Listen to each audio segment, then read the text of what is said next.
Panginoon mula umaga hanggang magtatanghaling tapat. Noong magtatanghaling tapat, na halos hindi na maihakbang ng Panginoon ang kanyang mga paa dahil sa pagod, uhaw at hapdi ng mga sugat sa buong niyang katawan. Bago makarating sa taluktok ng bundok ng Golgota, actually, ini nga Golgota, which is quantity, dito siya gin takot sa cross. Tapos, maraming beses siyang nadapa. Sa tuwing siya'y nadadapa, lalo siyang hinahabal sa paglalatigo. Diba, kuanaan, habang pag nadadapa si Jesus, ginano siya sa paglatigo, hinahabas. Si kung sa rostobak ako rin sinani, pipit ka lang ng mga makasan, gihay. Kasakit, nagkatangis-tangis siya, nadalagan ako, pagawag, kasakit. Asya pa ba ini nga paglatigo nga, hinahabas. Bawat hablot ng paglatigo, nadadala ang balat ng Panginoon. Siyan, balat ba ni Jesus, kada latigo, nadadala ito, asya ito na niya pinaranas, doon san himo ito niya nga, himo niya ito niya sa cross. Tapos, the number of injuries, reaches, or umabot, research ko lang ini kay, nakapati na natin sili kalati karet ka natin birthday, 5,471 feet. Kung kita hindi yung kuhan na kuhan ba nga nasamad sa Ginoo. Kuhan ito na biskinhan, hindi pa natuog na sa nangurigas, kasakit, or kusala, narikit ka nakit, or nasamaran, nasapit, kasakit, or how much more hindi nga, 5,471 na igindaranas nga, sugat sa iya katawan. The Lord passed in His own blood from head to toe. In His own blood, kaya malaking porsyento ang dugo na nabawas sa kanyang katawan. Na pariguan Ginoo sa iya mismo dugo. Sigang sa ulo pa kan sa ubos, di ba? Kita ang hitabo sa iya para lakit masave. That is the reason why He thirsty.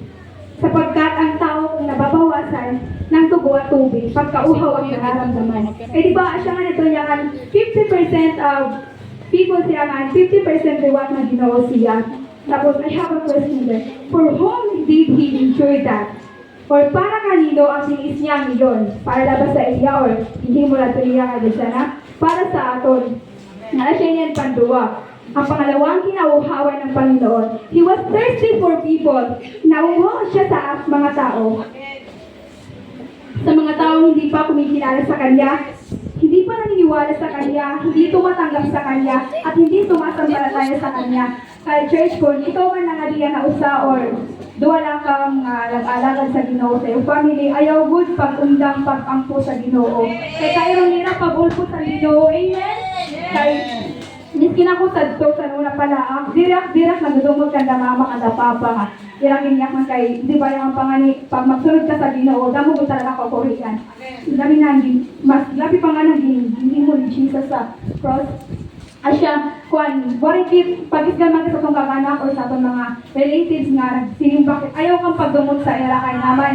Sirabi ang kairo pagulpot sa Ginoo nga, dire pa nila sa ng Ginoo. Asya, ayaw paguntang pag-ampo, nan mananali kit kadi pa nila sa ang Ginoo nga, pag may usaw, duwa, kanang matatalwas. Amen? Amen! Hallelujah! At habang may mga tao ganito, patuloy ang Panginoon magsasabi, nauuhaw ako. My dear brothers and sisters in Christ, nawa maging halintulad, ikaw at ako, tayo ngayon sa malimig na tubig na makapagpapawi na matinding pagkauhaw ng Panginoon.